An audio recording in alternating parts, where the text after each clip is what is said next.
You know that feeling when you're going through the motions of something? Maybe it's a prayer, a song, or even a pledge.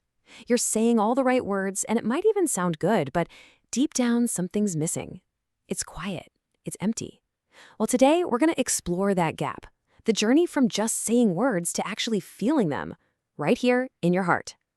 And this right here, this is what kicks off our whole story.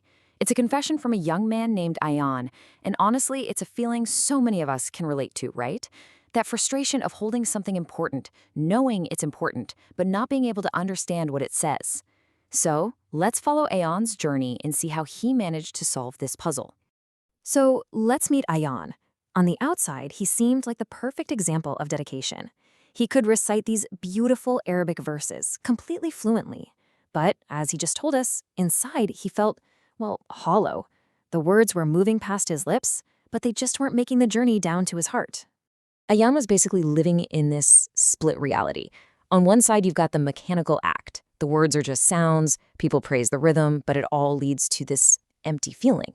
But where he wanted to be was on the other side, where those same words become actual messages, where the meaning is truly felt, and where it leads to a totally transformed heart. That was the gap he had to cross. And then comes the spark. After finally admitting his struggle to his grandfather, he gets this gentle but really profound piece of advice. It's not a command or a lecture, it's just an invitation. And this is the moment Ayaan's real journey, the one toward true understanding, officially begins. Okay, so where do you even start with a task that big? Well, Ayaan's approach wasn't to, become a master linguist overnight. No. Instead, he just looked for a single doorway in. Just one word. Think about that. That's all he started with. He picked this single, powerful idea, Rama, which means mercy. The very next morning, as he was reading, he heard that familiar sound again, and something just clicked. For the very first time, it wasn't just noise. He got it. He could actually feel the idea behind the sound.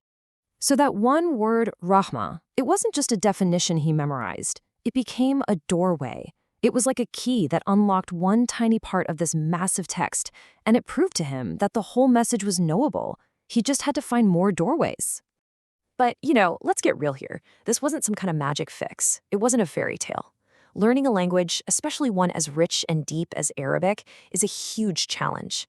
Ayaan's journey wasn't a sprint. It was a long, sometimes super frustrating, path that required a ton of patience. He pretty quickly ran smack into the real-world hurdles of language learning. Words weren't simple. They had these roots that kept changing form. The grammar felt completely alien. And to top it off, one single word could mean a bunch of different things depending on the context. It was totally overwhelming, and he even thought about just quitting. But here's what kept him going. This one crucial realization. He told himself, I don't need to be an expert tomorrow. I just need to understand a tiny bit more than I did yesterday. Shifting his goal from this impossible mountain to a small daily step, well, that was everything. And what started with just that one word, it started to snowball. After a few months of these small, consistent efforts, he wasn't just learning random words anymore. He started to see the structure behind it all, the patterns, the roots. He saw how ideas branched off from each other, kind of like a tree. So all this patient, daily work, it all leads up to this one single transformative moment. The moment the connection finally traveled from his tongue, past his brain, and landed right in his heart. One day, he's reading and he stops. He pauses at a verse about, you guessed it, patience. I mean, the irony is just beautiful, right? After months of practicing that very virtue, he's now reading about it. But this time, he didn't need to look it up. He knew the word. He had lived it. And in that 1 second, that moment of pure, direct understanding, tears just filled his eyes. It was this incredible emotional release. This feeling, this connection, this was the thing he had been looking for all along. It's as simple and as huge as that. The barrier was just gone. What used to be a beautiful but meaningless performance had now become a personal, deeply felt conversation. He had finally crossed that chasm. He was on the other side. Recitation wasn't just a habit anymore. It was a moment of reflection. And that meaning, which used to feel so far away, was now the source of his own personal transformation.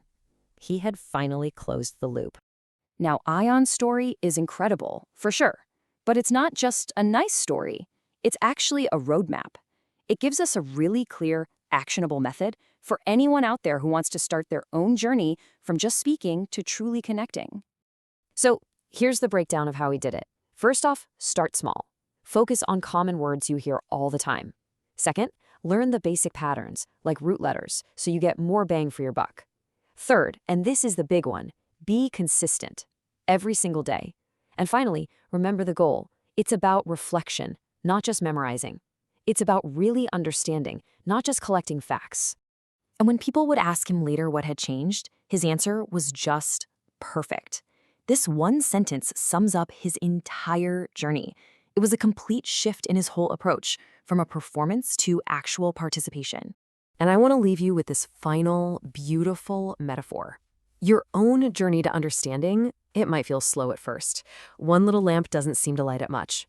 It can feel like you're still completely in the dark. But you just keep lighting them, one by one, word by word. And one lamp at a time, slowly but surely, the whole room starts to become clear. See, the journey isn't about getting to some final destination called perfect knowledge. It's about the simple, consistent act of just lighting one more lamp, and then another. So the only question left for you is, what lamp will you light